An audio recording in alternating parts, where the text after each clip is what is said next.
1 Corinthians chapter 7. Now I will move on to the matters about which you wrote.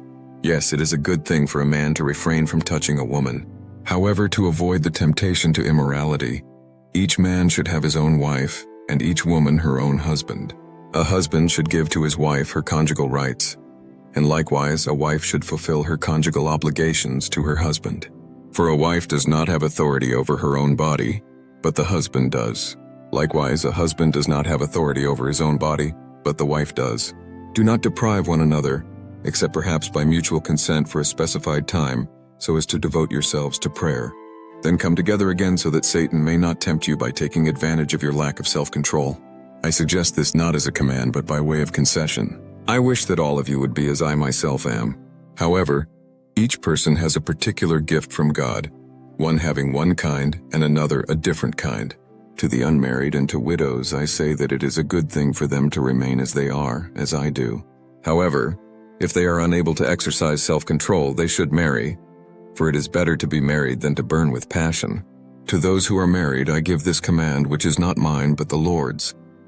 A wife should not separate from her husband, and if she does separate, she must either remain unmarried or become reconciled to her husband, and a husband should not divorce his wife. To the rest I say this, I, not the Lord. If any brother has a wife who is an unbeliever, and she is willing to remain with him, he should not divorce her. And if any woman has a husband who is an unbeliever, and he is willing to remain with her, she should not divorce him. For the unbelieving husband is made holy through his wife, and the unbelieving wife is made holy through her husband. Otherwise your children would be unclean, whereas in fact they are holy. However, if the unbelieving partner chooses to separate, let that person go. The brother or sister is no longer bound in this case. God has called you to live in peace. As a wife, how can you be certain that you will save your husband? As a husband, how can you be certain that you will save your wife? Everyone should accept the role in life assigned to each one by the Lord, continuing as he was when the Lord called him. This is the rule that I give to all the churches. Was a man called after he had been circumcised? Then he must remain circumcised. Was a man uncircumcised when he was called? He should remain uncircumcised. To be circumcised is of no importance, and to be uncircumcised is of no importance. What matters is keeping God's commandments.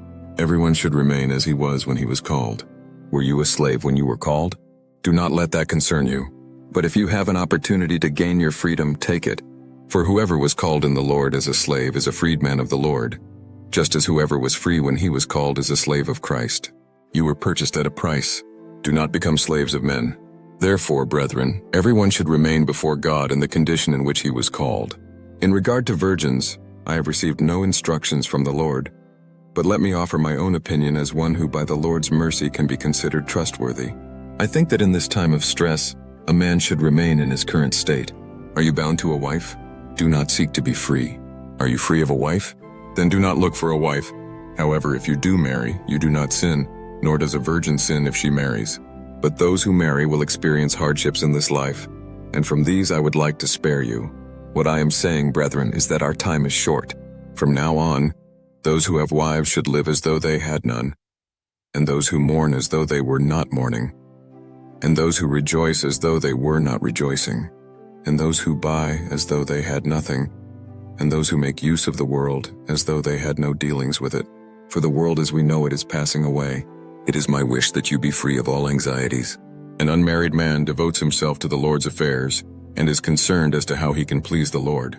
However, a man who is married devotes himself to worldly matters and is concerned about how he can please his wife, and his interests are divided. In the same way, an unmarried woman or a virgin is concerned about the affairs of the Lord and strives to be holy in both body and spirit, whereas the married woman is concerned about worldly matters and how she may please her husband. I am speaking about this for your own good.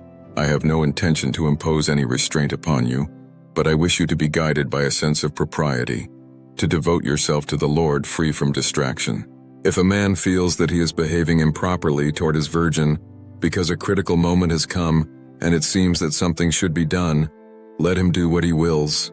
He does not sin if there is a marriage. However, if he stands firm in his resolve and is under no obligation and being free to carry out his will, decides in his heart to keep his virgin, he also does well. Therefore the man who gives her in marriage does well, and the one who does not give her in marriage does better. A wife is bound to her husband as long as he lives. But should the husband die, she is free to marry anyone she wishes, only let it be in the Lord. However, in my opinion, she is happier if she remains as she is, and I believe that I too have the Spirit of God. Thank you for joining us as we explored 1 Corinthians chapter 7. If you found this video helpful, please give it a thumbs up and share it with those who might benefit from these insights. Don't forget to subscribe to our channel for more insightful content on biblical teachings and other educational topics. Hit the bell icon to ensure you never miss an update. Interested in learning more? Check out the link in the description for homeschool materials.